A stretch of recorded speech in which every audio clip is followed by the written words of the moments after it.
Hey everybody, it's time for another real life superhero intro for my YouTube channels. For my YouTube channels and real life super and action hero vigilante Facebook fan page.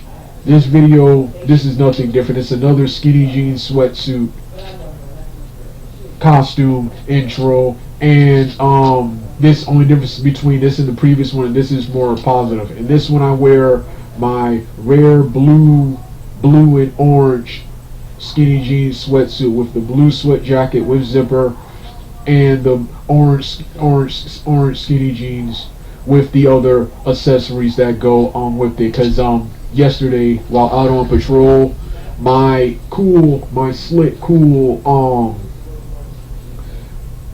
goth emo rock and roll baggy skinny jeans sweatsuit black baggy skinny jeans sweatsuit, it was pouring, it was heavy rain yesterday, pouring, and yesterday it got soaked so bad that the clothes which hasn't been washed in 2 to 3 weeks was just stinking terribly. The stench was too strong, even too strong for me, that I had to change clothes and put it in the wash. So now I'm wearing the blue and orange. In this video, I also want to redo this video this will be the first time that I have an intro where I won't use either of the Sonic I won't use either of the Sonic themes. Instead, I'll be using 2 pro wrestling themes, and both of them are for the professional wrestler Jeff Hardy. As is my costume and my mannerisms in the video will be similar to Jeff Hardy and several other wrestlers. So several other wrestlers such as Booker T, and of course the usual ones: Teddy Hart, Bobby Lashley, and Brian Cage. Well, anyway, yeah, I'll be using 2 songs. I will once again be using "Modest" to the top, and I will also be using "Modest" to the top, the 2010 remix, and the 2012 and 13 Similar Creatures theme. So with that being said, let's get this intro started right now. Yeah, it's giving grandma tendencies. Grandma,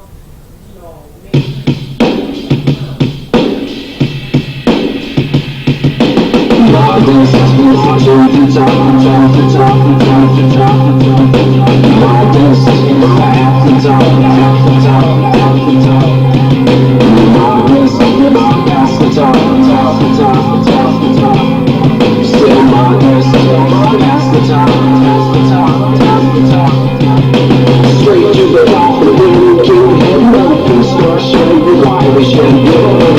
No one is real, no one is still the only way to blow the bands and dirties. No way that your body's as strong as your face in this life. There's a lot to be good. The showcase is more show again. Life with a show how this time you don't have to lie. Show the way to make it right. Make it.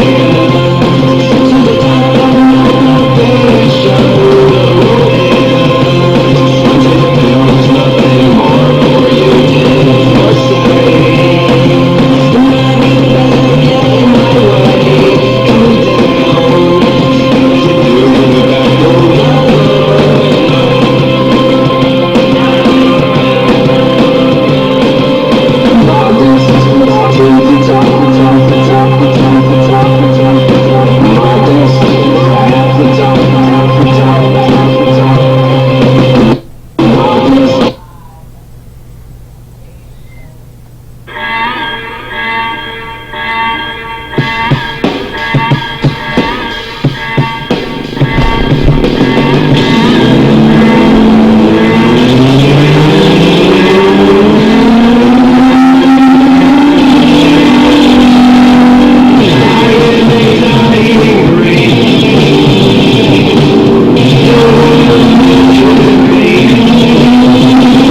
everybody, it's time for my on-camera sitting down real-life superhero review of Toonami, the first real-life superhero review of Toonami ever, and one of the first Toonami reviews in a decade. This is July 8th, the July 8th and 9th, Saturday and Sunday edition, 2023 edition of Toonami.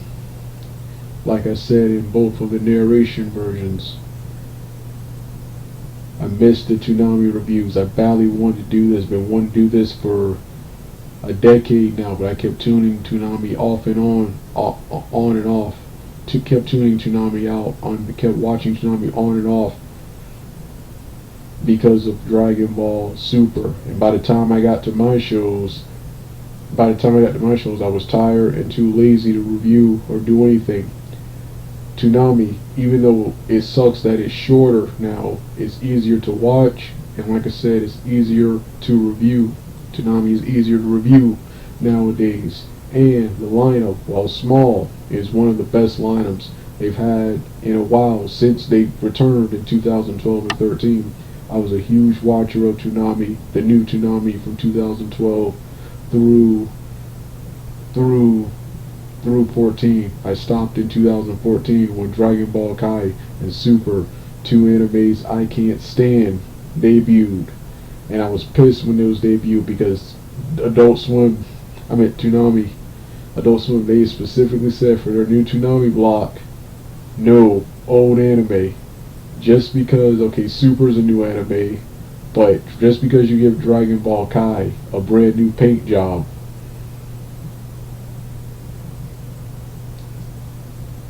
doesn't make it a brand new, well, before I continue all that, yeah, to see the narration versions, the links will be in the description box below, as is my previous Toonami reviews from a decade ago. Those will be in the description box below. You saw the costume in the intro that I'm going to be wearing. That is the costume. That's the costume I'll be wearing in this video. And since I'll be sitting down, you once again get to see the bottom half of this costume instead of just seeing me stand up all the time. So with that being said, let me make my way onto camera. Sorry for getting carried away about my Toonami history when this is the off-camera portion when it's supposed to be the on-camera portion. So let me get started right now.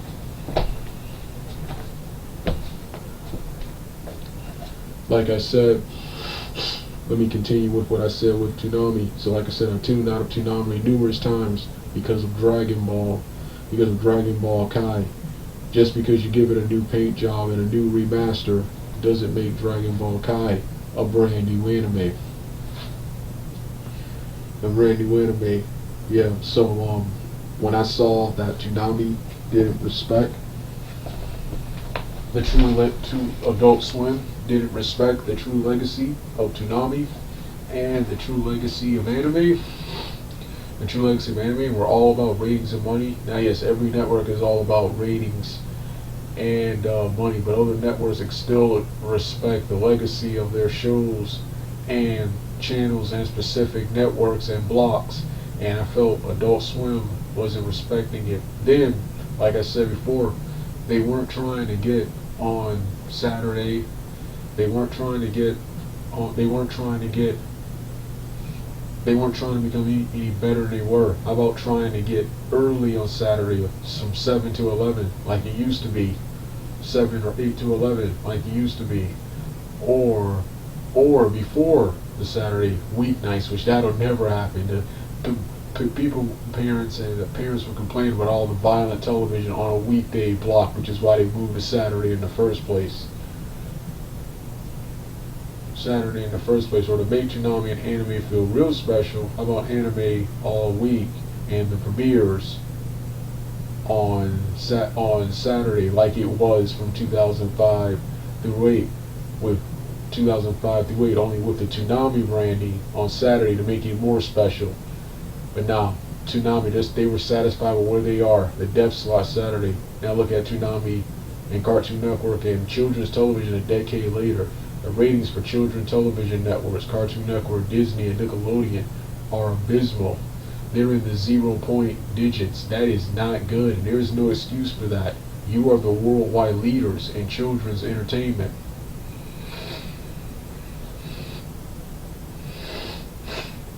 They didn't learn their lesson. Once again, pouring out Dragon Ball. Dragon Ball Super, I saw that show on more than any other show on Toonami. But now, I'm also back because now that 20th Century Fox has acquired Dragon Ball, Disney has acquired 20th Century Fox. We will never see Dragon Ball on Cartoon Network for a long time unless Cartoon Network can make out some deal with Disney. So,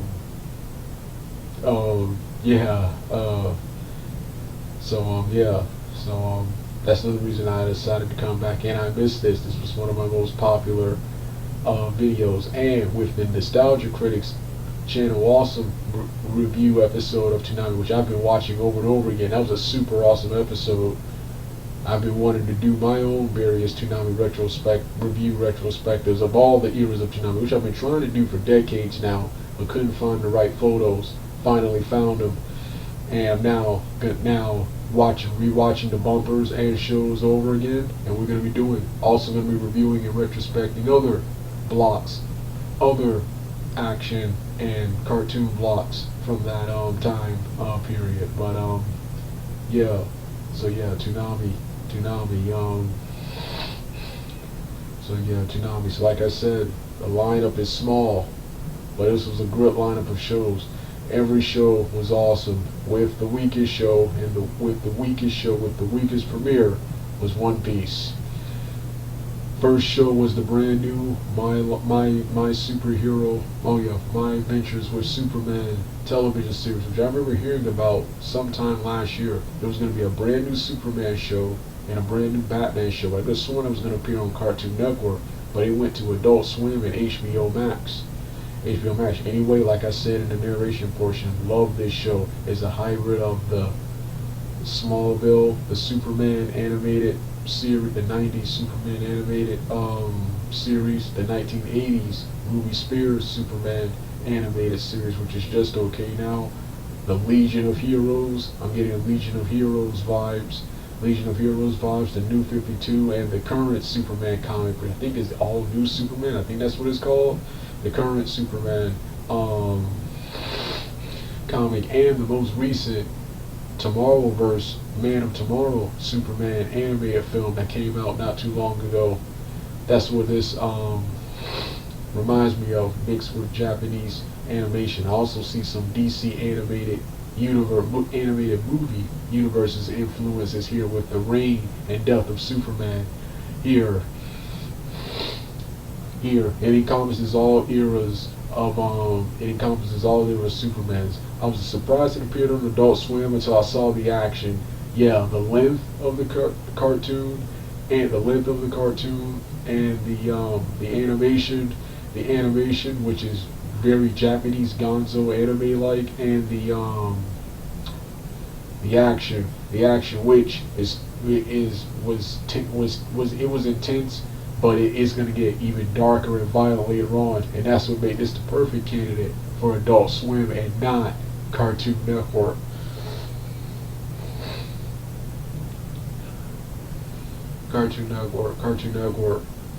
Both episode 1 and 2 were good, with episode 1 being okay. Episode 2 was way better. What I loved about episode 1, it featured Lois Lane actually using Clark and Jimmy, which she's done multiple times in the old comics and cartoons, where she's done multiple times. Finally using them, Clark being wise to it and standing up to Lois about it and confronting Lois about it and making her feel bad for it and confronting her about her lying and using them as dummies to get her story. Yeah, Lois Lane, she's annoying in this version, even though it's still modern day Lois Lane, which is much better than 60s and before Lois Lane, who was one of those annoying, snooty one of those annoying, snooty reporters who stop at nothing. They don't care about invading privacy or doing whatever. They stop at nothing to get a They stop at nothing to get a story, and usually don't realize the severity of their actions until later, which will happen with Lois here. But this is more modern Lois, so this one is a little bit more tolerable than what she used to be. But I'm highly happy there was an episode where Clark Kent finally stands up to what I see as Lois's tyrannical, opportunistic behavior, and forcing Lois to apologize at the end. Then you got the second episode, which features Superman fighting off with a much more powerful villain, a female villain who can use electricity, and a mixture of electricity and pure energy, and fire at people like energy attacks. Superman beats her, and at the end she's kidnapped by a small suicide squad team led by Amanda Waller, who the woman told her about the Superman,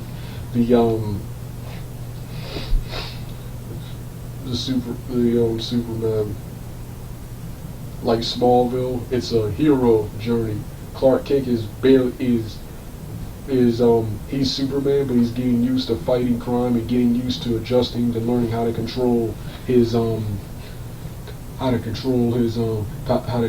powers. So yeah, that's where the Smallville influences come from. Great show. Like I said in the narration portion, is going to be doing post reviews of each new episode that comes out, because the new episodes will be on Thursday with the replay on Saturday or early Sunday morning for the Toonami block. Then we got the other show. What was that other show called? Oh yeah. So yeah, that's it for the cartoons. Now we get to the anime. Our first anime was it was Dr. Stone. Like I said, phenomenal anime. The show is like a hybrid of Naruto, Hunter x Hunter, Yu Yu Hakusho,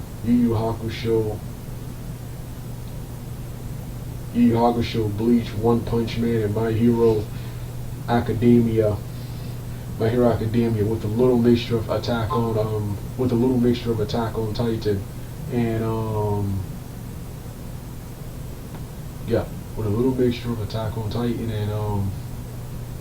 and it's awesome. There wasn't much action in the episode. It featured the leader and various other characters building a boat to set sail to some place with a skull, and the episode mostly focused on a blonde-haired kid named Jinko, something like that, who wants Jinryu, something like that, wanted to impress a girl. The Jinryu character, the male blonde character, was a coward, wanted to impress a female that he likes by faking bravery. So he initially refuses to go on a cruise, to which the leader doesn't want him there anyway because he feels his cowardice will get in the way. He wants people who are totally dedicated to the mission. So the blonde character stays behind, but then decides he wants to be brave and literally jumps in the water and with all of his might starts swimming towards the boat and nearly drowns until one of the people, until the leader of the boat senses that someone is on the boat, and he sends someone out there to get him, and everyone applaud the blonde character for his bravery, because before this they thought he was a sniveling chicken shit coward, but he proves we were wrong. There wasn't much action in this episode, but this was obviously setting up something more, and I want to watch, and already one episode in, I'm going to watch and read more. I only know about this anime. I've seen it advertised a couple of times, but I mostly became interested in this anime after watching a skit from the YouTube, from the sketch comedy group RDC World, who led by a guy named Mark Phillips, who do a bunch of skits parodying various forms of pop culture, and they did one episode called Animes They Wouldn't Want to Be In, and one of those animes was Dr. Stone, which showed, which that episode with them just in costume, with them in costume, made me want to check out the actual anime for real. So yeah, that was awesome. That was awesome. Yeah, Dr. Stone. Then you got the next show, One Piece.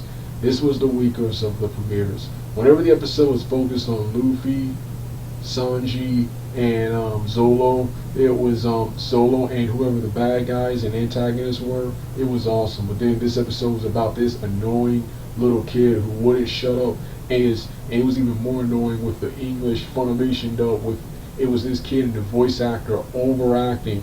Throughout the episode, I wanted to kill this kid who was annoying. It was this traumatized kid who was separated from his father. Well, he finally was reunited with his father, and even after being reunited with his father, is still acting up and still won't do things. You have one scene where Sanji cooks some food for the obviously starving kid, and the kid is prepared to waste it and not eat the food, and prepared to waste and toss the food without even tasting it. It took his father tasting the food to get the kid to calm down, and it took Luffy also cheering him up. I want him to beat this kid down. It was, oh man, it was annoying. It's because of this is why One Piece never took off here like Naruto, Bleach, and many more animes did, because One Piece, firstly, number one, you got pacing problems, and for a show like that, which for an adventure-based show like that, it's not good to have pacing problems for an adventure-based show.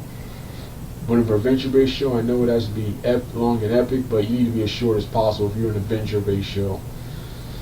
Number two is the horrible, over-the-top English dub voice acting, man. English dub voice acting and the random bouts of comedy is why this never reached the levels of shows like Naruto and Bleach. But yeah, this was the weakest of the premieres, but it was still entertaining because it was filler for me for the next two shows, which were the MVPs of the night. First was Naruto Shippuden, one of my favorite story arcs, the Shinobi War, season 20, episode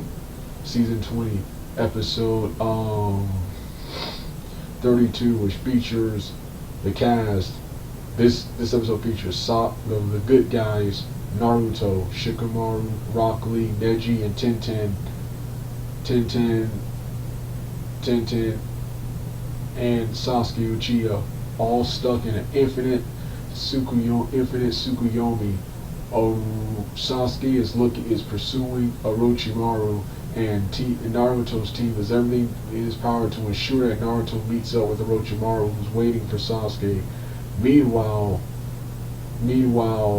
I think it was Zetsu via mind control sends the Anbu Black Hawks led by Uncle to attack Naruto's gang, and a fight ensues. Shikamaru comes with a plan to protect the mission by running away, and the Anbu chase, but Rock Lee stays behind and holds him off, even opening the inner gates on one of them. At the beginning of the episode, a reanimated Daira brutally massacres everyone by dropping a giant clay bomb onto some sand ninjas that look like leaf ninjas, which was watched by Zetsu. The episode ends with them giving chase. Can't wait for next week's episode. Love the Shinobi War. However, what I can't stand about the Shinobi War is Shippuden in general, and this is Naruto in general, but especially the Shippuden's portion of the story. The pacing, man. Shippuden is 500 episodes long, and this Shinobi War arc was super long. It felt like an actual war in real life because it was super long. It was super long, and so much was happening at one time, but it's exciting. See, I can't recommend Naruto. If you're looking to get into Naruto, start off with the manga, then watch the 2 canon movies, The Last and Boruto the movies. Then if you want to see the other anime adaptations, then you check them out. But yeah, I can't recommend Naruto. It's just way too much, and if you miss one episode, one or two episodes, you've missed a big portion, an important part of the story. What else about this show? Oh yeah. So yeah, Shippuden was awesome. This, along with the next show, My Heroes Academia, season 6, episode 9. Bakugo Kazuki Rising, something like that. That's what the title was. Episode was phenomenal. The other heroes appear, but the episode mostly focuses on Deku, who is fighting a supervillain called Shigaraki, something like that. Shigaraki, something like that. Anyway, it's a deadly fight. Deku managed to break the main antagonist is Quirk and save his friends, but he still engages in a brutal fight with Shigaraki, and Shigaraki eventually recovers and is about to kill Deku with a giant energy star impelling like maneuver. But Bakugo, wanting to atone for his horrible mistreatment of Deku and bullying, jumps in the way and sacrifices himself and gets impaled instead, mirroring Sasuke standing up for Naruto. Even the dialogue was the same, with Bakugo saying he didn't think about it. He saw Deku in trouble, and he didn't even think about it. His body reacted, formed, and moved, and saved Deku's life. And the episode is there. Like I said, I can read and watch the next episode, but I love this so much, I can't wait for next Saturday. So no, not gonna do that. And like I said, I'm still on season 2. My Heroes Academia. You haven't seen that many My Heroes Academia reviews. I have one coming up, but you haven't seen that many reviews because season 1 was so awesome. And exciting and entertaining that even though the following seasons are bigger and better, they're just not as exciting as 1. 1 was such an awesome introduction that I can't watch the rest without rewatching 1, and that's why you haven't really seen My Heroes Academia reviews. I had the same problem with One Punch Man. Season 1 was such an awesome introduction to the series. Most series are kind of weak in their early seasons and get better later on. No, these series started off awesome. They started off so awesome that everything else, which is better, is less in comparison. So yeah, this was Toonami. Like I said, short but a great lineup and an awesome night of shows, with One Piece being the weakest. So yes, so finally happy to have Toonami back. And like I said, there'll be more Toonami review retrospectives of the previous decades of Toonami, and reviews of the other action blocks, which I've been wanting to do for a while now, but couldn't find the photos. Now I've found the photos, and they will be done and uploaded in weeks. Happy to have the Toonami videos back, and I hope you guys enjoy this video as much as I enjoyed making it. Yeah, so this has been my real life superhero review of the July 8th and 9th, 2023, Saturday and Sunday edition of Toonami. You don't want to hear the rest of the music? Oh no, and once again, watch the previous versions. The links will be in the description box below, as my previous reviews from a decade ago. You don't want to hear the rest of the music? Turn the video off right now.